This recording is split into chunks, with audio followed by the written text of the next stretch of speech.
Hi, I'm Leanne Ely. I'm a nutritionist, a New York Times best-selling author, and some people even say I'm a life coach.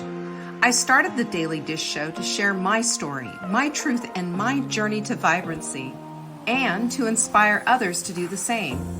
Because it's all about grit, perseverance, and finding a way despite the odds.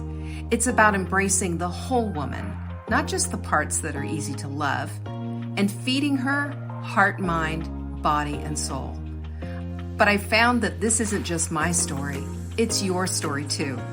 It's go time. This is the Daily Dish.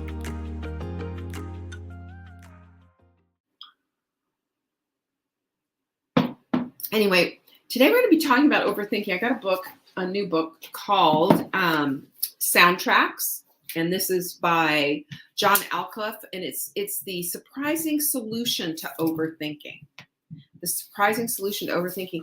And you know, I really never thought about my overthinking. I just do it. Anyone else? Do you think about your overthinking, or do you just do it? Well, I'm going to tell you right now that thinking about our thinking is something that we really need to do, but really specifically, it's the overthinking part. This is the part that holds us back in a huge, big way. And you know why it is what it is? It's because the baseline belief is that we think we have no power and no control over our thoughts. We think they just happen and they're just so random, and we just have no power over them. They're just there. And that's not true. So here's a couple of things. I've said this just recently. I think it was like this weekend. I said this, like Mark asked me something. I said, sorry, I was lost in my thoughts. You ever said something like that? You just kind of go down the yellow brick road into your thought pathways and, you know, let it go. let things fall where they may. You're just in la la land. You do that. I know you do that. I do that. And my thoughts got away from me is another thing you say, or I got carried away by a thought. So many times we say these different things as if our thoughts are coming into our lives, taking out guns, holding us to our heads and saying, we're going to hold you hostage and make you think these things. It is almost that way. But the plain truth is we don't think about our thinking in totality. Do we? We don't. We simply pick up a thought. Every once in a while we think, oh gosh, maybe I should flip that. But in totality, do we look at and think, well, what is my thought process all about? What am I thinking, really? You know, and the reason that I'm bringing this up is because I think, in my opinion anyway, when we step back and do a big picture analysis, it's easier to see what's up than it is to try to figure out, well, what's off? I think it's a step back and look at the big picture instead of just saying, oh, it's just that one thing. No, it's not just that one thing. Oftentimes, these thoughts all kind of weave their way through and bleed into each other.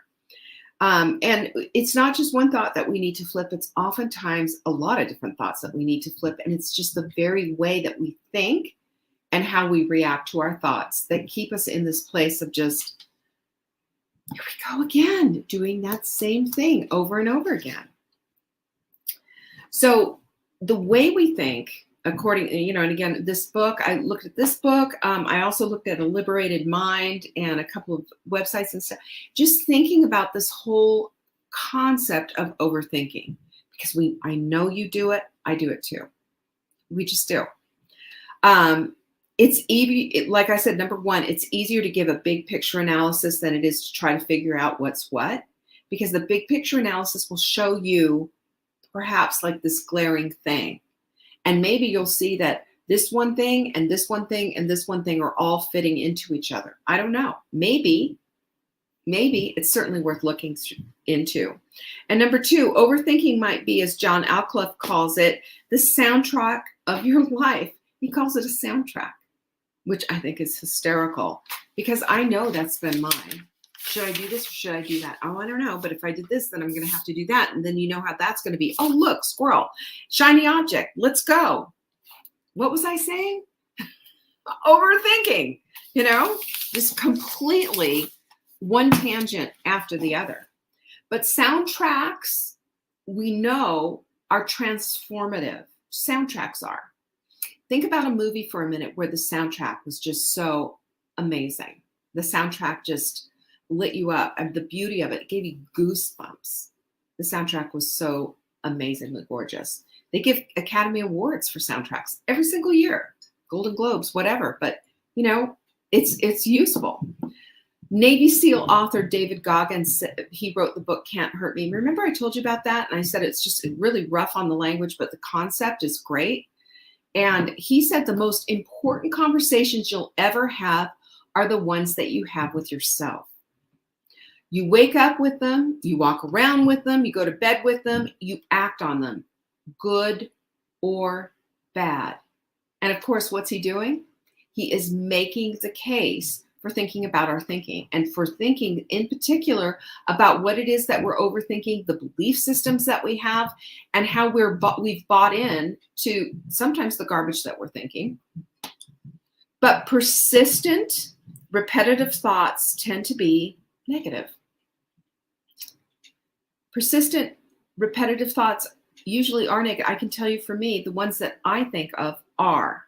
And that's the propensity we know because we understand what our amygdalas are doing, trying to keep us safe, not risking anything. So I'll give you a good example, and you guys are going to laugh. How many of you, if I asked you, name something that you did that you embarrassed the heck out of yourself, where you just totally inserted your foot into your mouth? You're embarrassed, or you're cringing, you were thinking, oh my gosh, you can just feel how it feels. You remember that, right? So it's easy to remember something that you did that embarrassed yourself or scared you or something negative. Easy. Details, what you were wearing that day, what time of it was, all of it. But you have to remind yourself every single day to track your wins. Every single day you do something right. Every single day you're really positive and you're going in the direction that you want to. This is why, and I'm showing you this because my journal is sitting right here.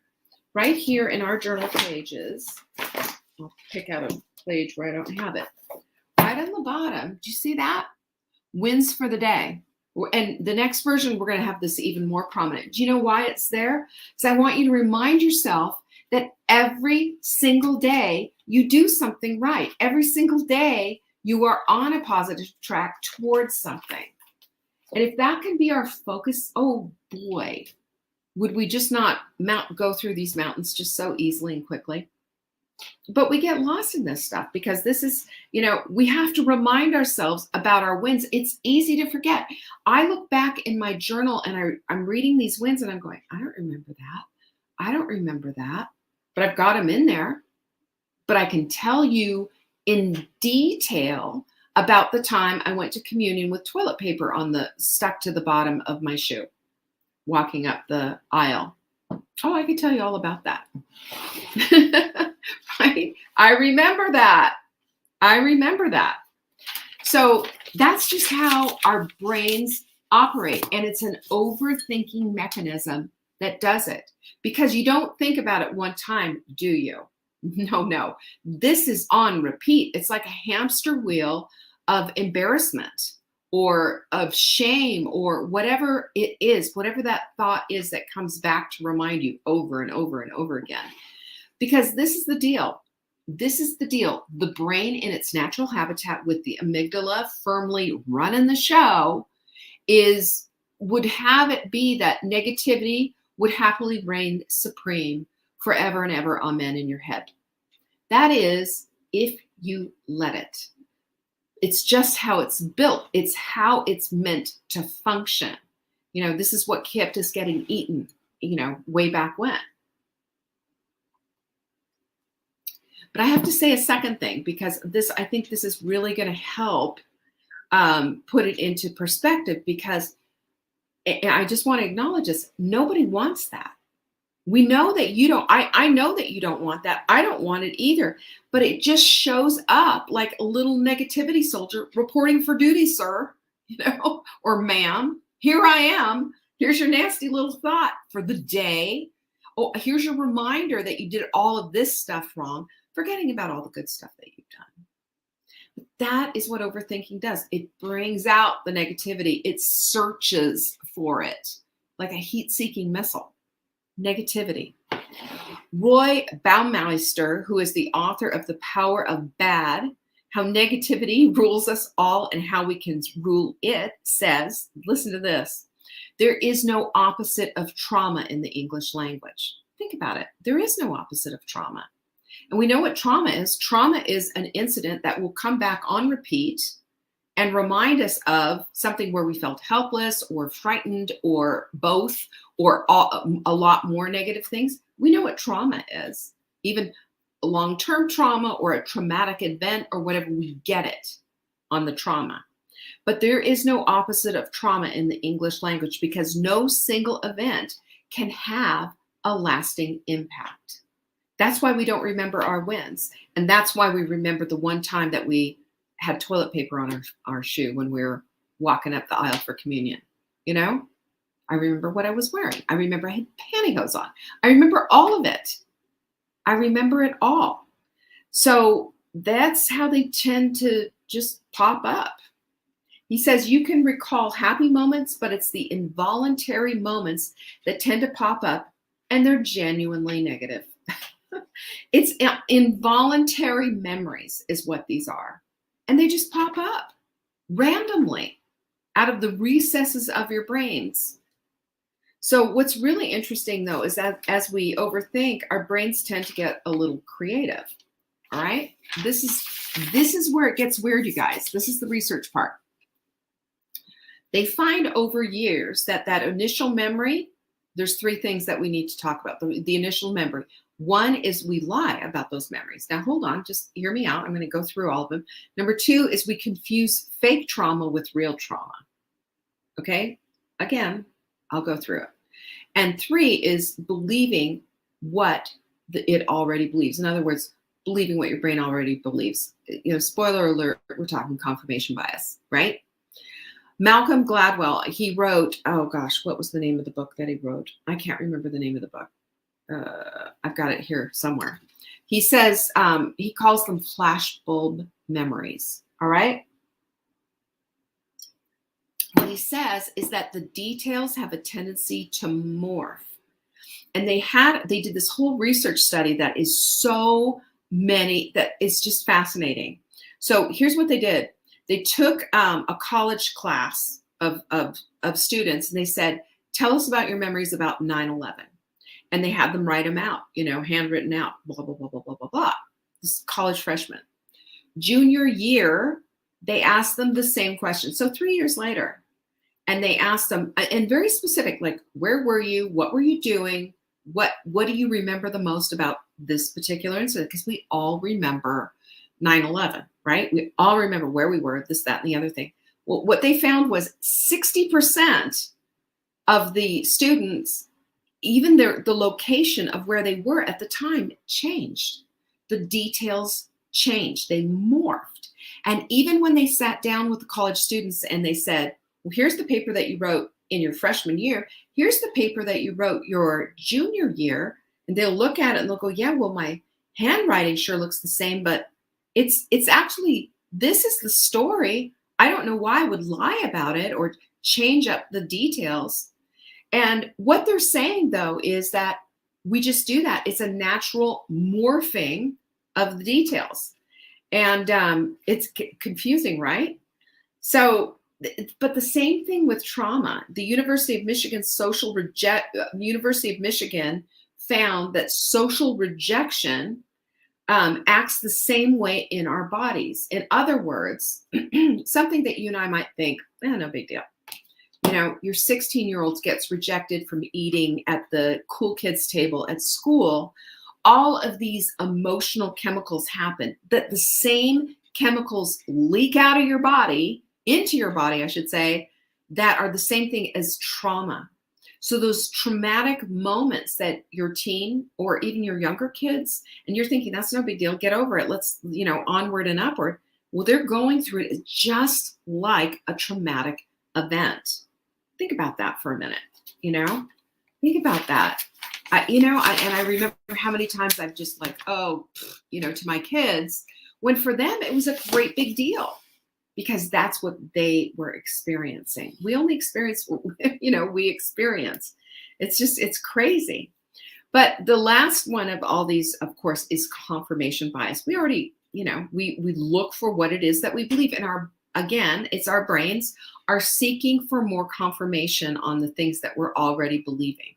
That's just how it is. And that goes for everything, by the way. That goes for everything. Your worldview, politically where you stand, religion, even food, where you stand on food. And actually, the biggest one, though, is what you believe about yourself. If you say, I'll never get organized, I'll never lose this weight, then your body goes into this, your brain hears that and says, your wish is my command, right? Your wish is my command. Remember that. I mean, that's an old Henry Ford quote. If you think you can't, then you're right. If you think you can, you're also right. Or it's the other way around. But this is what confirmation bias is. It's doing something that you already think is part of it is that you're true. And what happens is if you say like, I'll never lose any weight, I can never lose weight, or I'll always gain weight, or I blah, blah, blah, blah, blah. Your brain will go into overdrive and overthink to prove you right. So immediately what happens, like within 30 minutes or whatever, you just sigh, give up, and then you go rattle around in the cupboards and go get the goldfish, crackers. And you eat a whole bunch of goldfish crackers. Okay, let's do this, let's all in, kind of a thing. That's our brain. By the way, it's not cooperating. It's going to cooperate with that stuff. So how do we fix this? I've got some cool ideas for this, and then we're gonna also, of course, be dipping into this all week. It's a pretty complex. Believe it or not, overthinking. There's some complexity there, and I think breaking it down is going to help us to dump some of this thinking. So number one, speaking of dump, brain dump. So what I like to do, and I've shared this before, is I like to get out my little trusty pads of paper, put a line right down the middle, and think about, trot them all out, guys. Bring out those nasty old thoughts that are holding you back or whatever it is. I start to think this, so I think this instead. If I think this, then I'll think this instead.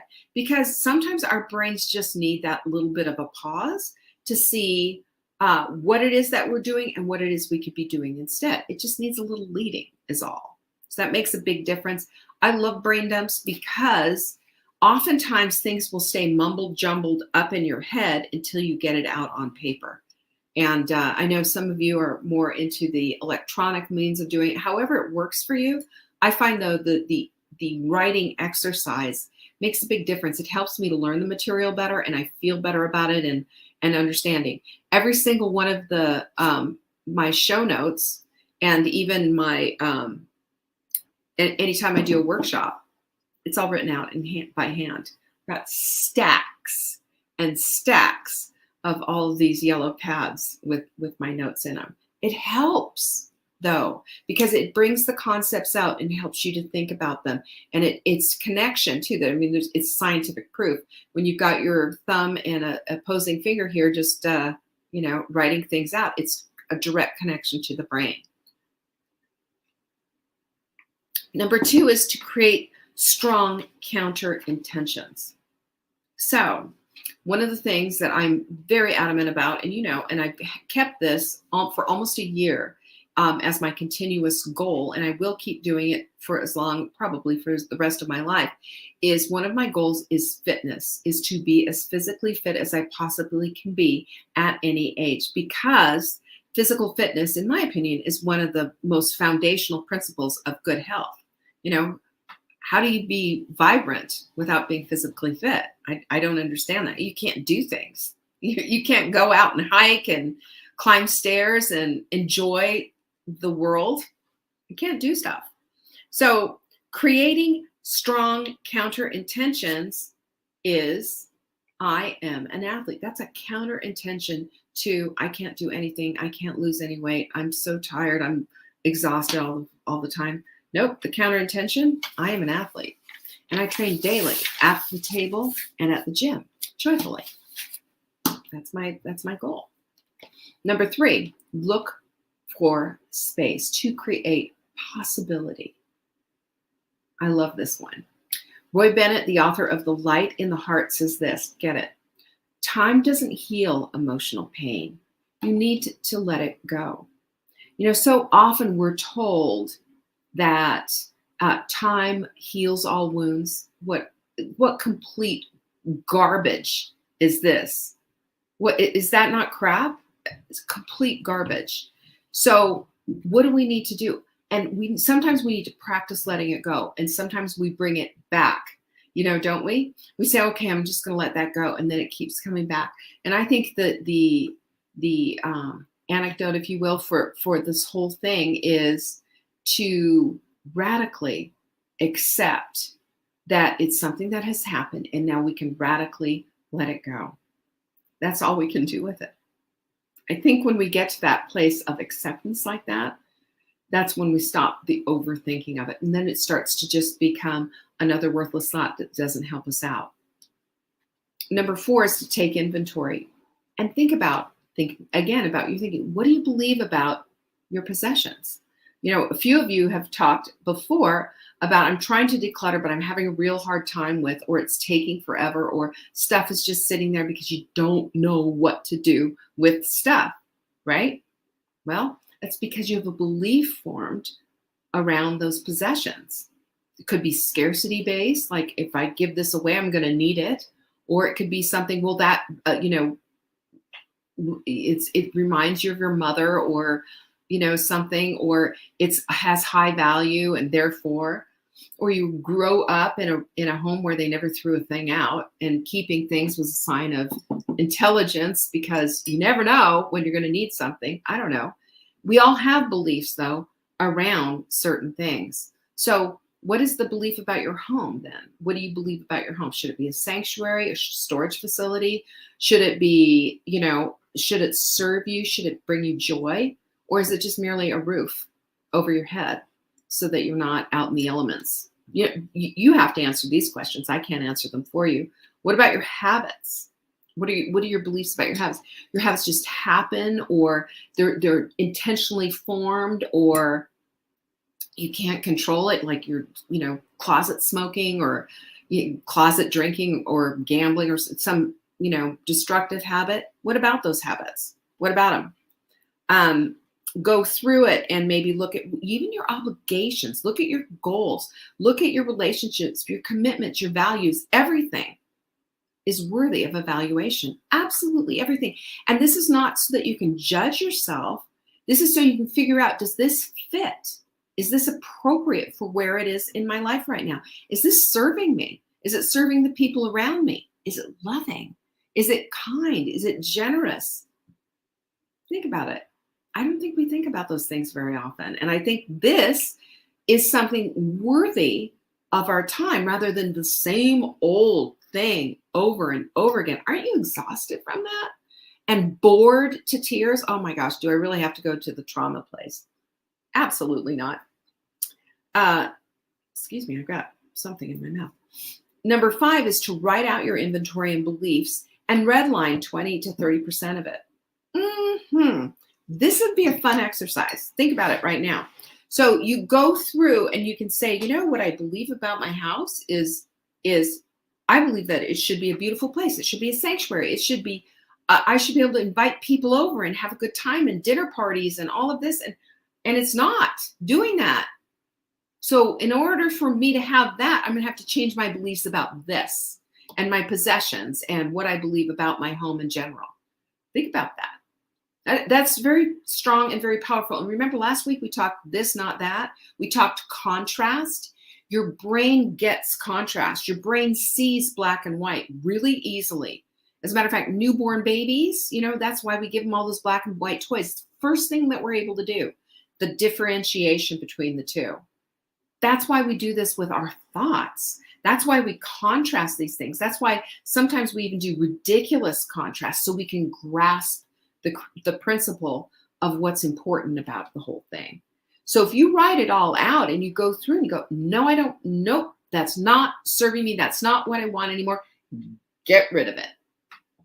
You can do that at any point. You can do that.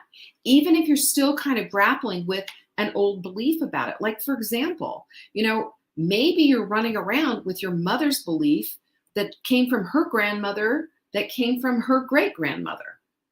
Like, oh, we never throw anything out. I remember my grandmother had this ball of not foil. She had rubber band ball, with all these.